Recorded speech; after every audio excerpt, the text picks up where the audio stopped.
So folks, Barry HEARN, I think somebody said in the last sort of 48 hours he'd sell his grandmother for a fiver. He definitely would, without a shadow of a doubt. Mind you, he'd rather get a tenner for her if he had the chance.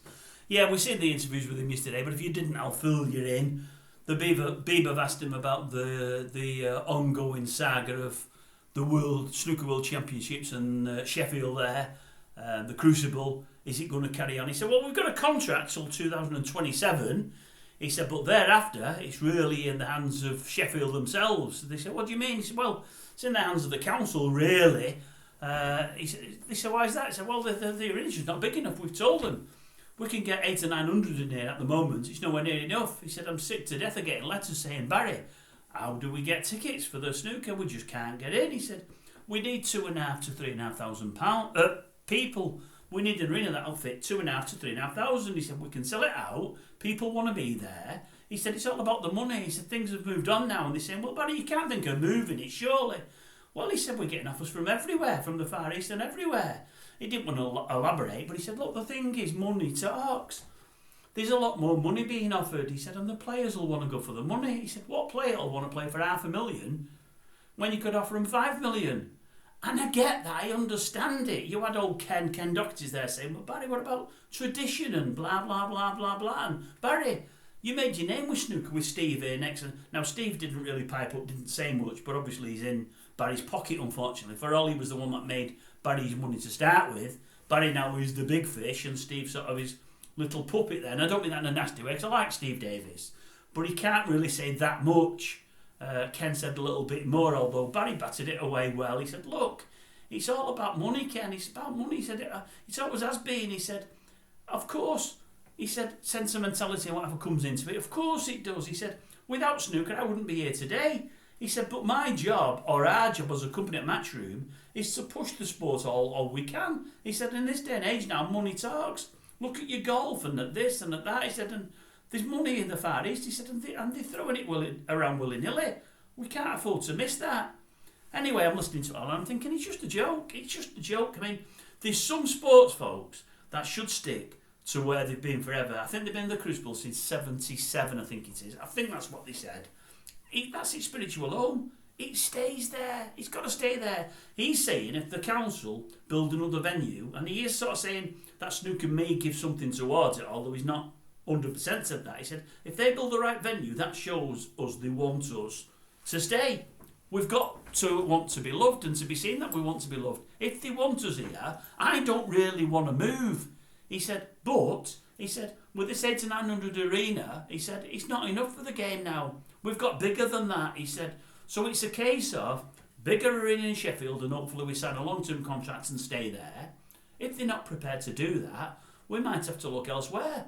What we could even look at doing, as some have suggested, is move from country to country and take it somewhere, maybe Sheffield every 3 or 4 years. And I'm thinking, that sounds fantastic, that, Barry. You're getting letters now of folk that can't get to the snooker because there's only 800 or 900 there. I said, most of your letters will be coming from people in this here Great Britain, the people that have got snooker where it is, because really it started here, and if you look at most of your world champions over the last 50 odd years, they'll have come from England, Ireland, Scotland and Wales, I would suggest.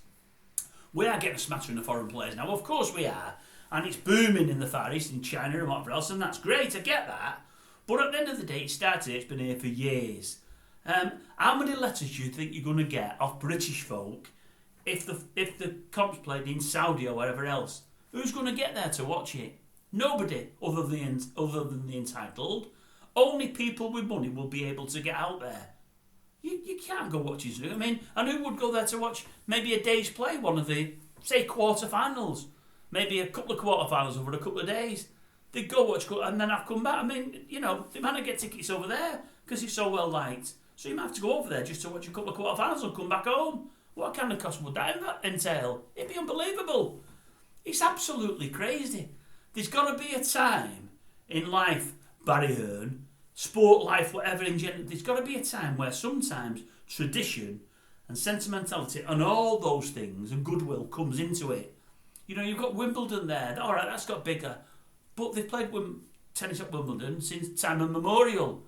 All right, you've got the FA Cup, always played at Wembley. All right, you can say that they've changed Wembley and gone different, like you were asking for at Sheffield. But then again, football's always had a problem with selling it, so they're not bothered like this with no replays going forward, which we haven't touched on, which I should have done really, you know. But the Ashes, it's only Australia and England, and that's where it's played. The great sporting competitions of our time, the Derby, look at the Derby in horse racing, it's at Epsom, it's at nowhere else. You couldn't have it anywhere else because there's no course like Epsom. It's never been talked of about being anywhere else. It's all about tradition. And that was the great thing about snooker. It's got a spiritual home there in Sheffield at the Crucible. Why would you risk that? Why would you take it away? You go and take it abroad, they're going to be playing at all different hours. You say, as far as you know, the Beeb want you, and they might well want you. Will they want if it goes to the Far East? Will they not? Maybe they will. Maybe they won't. I don't know. But why would you move it? Rather than move it and have it every few years here, there, everywhere, or just go where they're offering more money, why don't you say to the Saudis, or whoever it might be, or the Chinese, sort out another competition? I don't mean a competition with a different coloured ball, but this is the World Championship. Have a secondary one where you qualify. You can do all the qualifying in Britain. You can have the same amount going to round one as in the World Championship. Call it the new World Championship. So everybody that's played for the World Championship for 50 years still plays for that. The new World Championship, the new bit means new countries, new arenas, new areas. And call it that, and it could be World Championship number 2. It might sound silly. You could be Champion of the Universe. Like, as in Mr. Universe and so on and so forth. You could do something like that. You can't probably take the UK Championships and else because it says UK in the title. The Masters. It's a bit shame if the Masters went, but that's one of the Holy Grail, one of the big three. Take the Masters abroad. Take that one abroad and leave the World Championship here. It's a shame for those that put on the Masters and for the arena it's played at. But at the end of the day, you're not doing as much of a disservice to snooker by moving the Masters that you would be if you moved the Holy Grail itself, the World Championship. The World Championship has to stay in Sheffield. Can you not get that? Have you not got to the stage, Barry, where you've got enough money that sometimes doing the right thing is more important than that bit more money?